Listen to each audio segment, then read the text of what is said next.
আসসালামু আলাইকুম গাইস, আশা করি আপনারা সকলে ভালো আছেন, সুস্থ আছেন। এই তো আরেকটা ব্লগ নিয়ে হাজির হলাম। সেটা হচ্ছে আমার বার্থডে ব্লগ, সারপ্রাইজড একটা ব্লগ। কারণ এটা হচ্ছে আর কি আমার জন্য সারপ্রাইজ ছিল। ভাইয়া এসে বললো যে আসো আমরা কোথাও বাহিরে একটু খাওয়া দাওয়া করে আসি, রাত্রের ডিনারটা সামনের কোথাও রেস্টুরেন্ট দেখো। আমি বললাম যে আচ্ছা তাহলে আমরা সামনেই যাই, লক্ষ্মীবাজারের পাস্তা ক্লাবে গিয়ে আসি। এজন্য আমরা পাস্তা ক্লাবে চলে আসলাম। লক্ষ্মীবাজারটা আমরা ওয়ারিটাও গিয়েছিলাম, ওয়ারিটাও খুব সুন্দর ছিল, প্লাস লক্ষ্মীবাজারটাও খুব সুন্দর।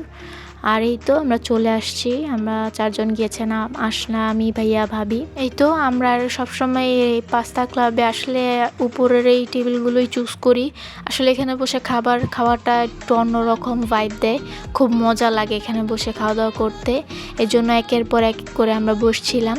ফার্স্টে আমি উঠে গিয়েছি, কারণ আসলে আমি খুব এক্সাইটেড ছিলাম, আনএক্সপেক্টেড ছিল, কারণ আমি খুব খুশি ছিলাম, সারপ্রাইজড ছিলাম। তাই এই তো এই জায়গাটাও খুব সুন্দর ছিল, তাদের ডেকোরেশনটাও খুব সুন্দর ছিল, সিমিলারই ডেকোরেশনটাও আমার এটাও খুব ভালো লেগেছে।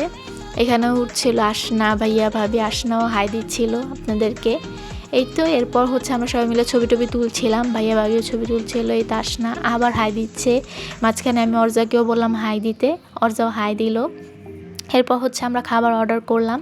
এই তো এখানে হচ্ছে সেট মেনু ছিল, পাস্তা ছিল, এখানে আসলে অফার ছিল, সে অফারগুলোই আর কি আমরা নেই, কারণ আমরা আর কি খাওয়া দাওয়া করেই আসছি, তাই হালকা পাতলা খাবার নিলাম।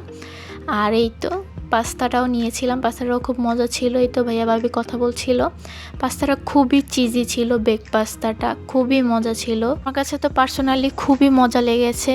আজকের দিনটা আমার জন্য আসলে অনেক আনএক্সপেক্টেড ছিল, প্লাস অনেক হ্যাপি ছিলাম আমি। আশা করি আমার ভিডিওগুলো ভালো লেগেছে, ভালো লাগলে লাইক করবেন, শেয়ার করবেন, সাবস্ক্রাইব করবেন।